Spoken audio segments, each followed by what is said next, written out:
to unpack General Fannie Masemola's testimony at the Madlanga Commission further now. Let's welcome Chad Thomas, who's a crime expert.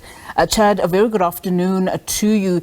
Just having listened, of course, to the Commission since 9 o'clock this morning and the wrap that was given there by my colleague Kenny Mapanga, to what extent do you think, General Masemola's testimony today was pivotal to that of Lieutenant General Mkhwanazi's claims of a systemic pattern of political and criminal collusion, especially when you consider that the general statements today are around concerns about just how abruptly the PKTT was disbanded by the police minister? Good afternoon to you and good afternoon to the viewers.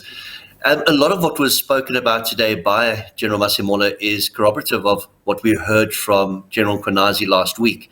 We hear that there was interference. We hear that there was a request to disband a unit. And of course, the question now is whether or not that unit was disbanded, whether or not it was a lawful, unlawful instruction. And of course, it's going to be the Commission's determination what the precise role of the minister is to that of the commissioner, whether it is director and policy driven and whether or not the commissioner is only operationally driven. So it's been a very interesting dynamic. We're seeing a lot coming out today in support of what the General Mkhwanazi had to say last week.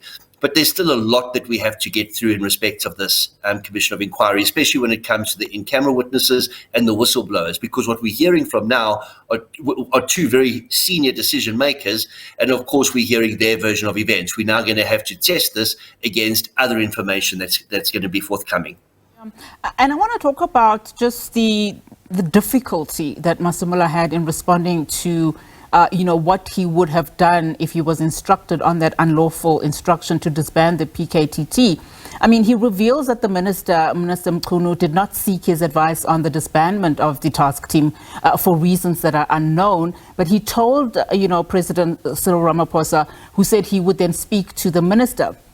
How do you interpret the lack of follow through, firstly, from the president after, being briefed, but also just the response around that matter from Masemola? I think today created more emphasis on a timeline. We heard that the president has also been engaged on this. The president was also approached on this, and the president also had knowledge of this in February of this year. And we know the first parliamentary submissions made by Mkhwanazi in March. So it now shows us that everything that led to the July 6th press conference did in fact follow some or other protocol and engagement. And we do know what it's like trying to deal with bureaucratic red tape. It takes time for people to get back. But they waited 7 months after the instruction to actually go public with all of this. And I can tell you this, and I may be somewhat subjective, but during those 7 months that they were waiting, I had cause to meet with members of the political killings task team that were operational in Johannesburg. They worked on the Armand Swart case. They worked on cases involving Katie Molefe and Vusikat Matlala. And they were operating without any fear or favor that this unit had purportedly been disbanded. They were operating as a unit, despite the fact that they were functioning with bodyguards from the Special Task Force, just to show how dangerous it had been. And we heard how some of the members had actually stopped working in the unit because of threats on their lives.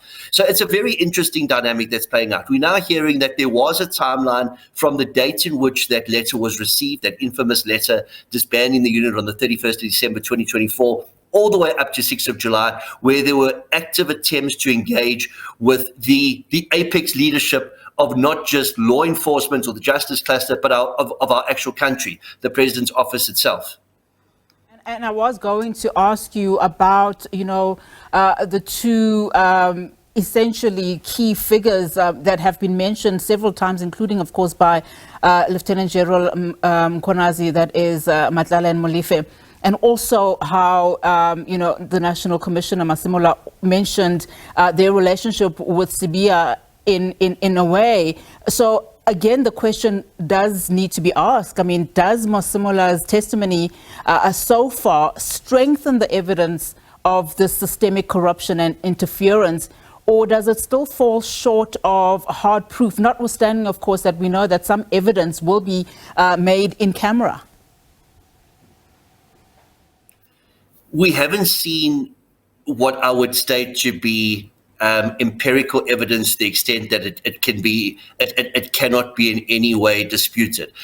all evidence has to be interrogated, and one has to respect the principle of audi altrum partem to hear the other side. And we will get to hopefully hear from the other side. But I think it's very important to note two things at this point in time. The first is that General Konazi and General Masemola are career police officers. Both have been in the most senior leadership position of the police.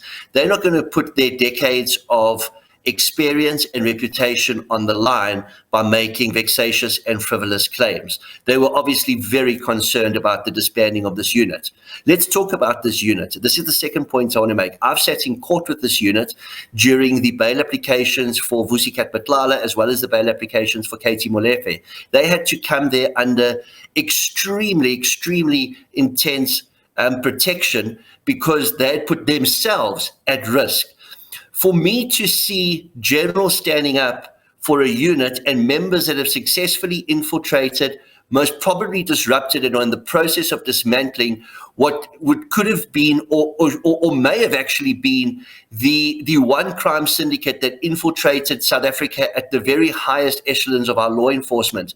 Well, kudos to that unit and kudos to these members in thwarting the attempts to disband it, because this unit has had success. We've seen those successes in court virtually on a weekly basis.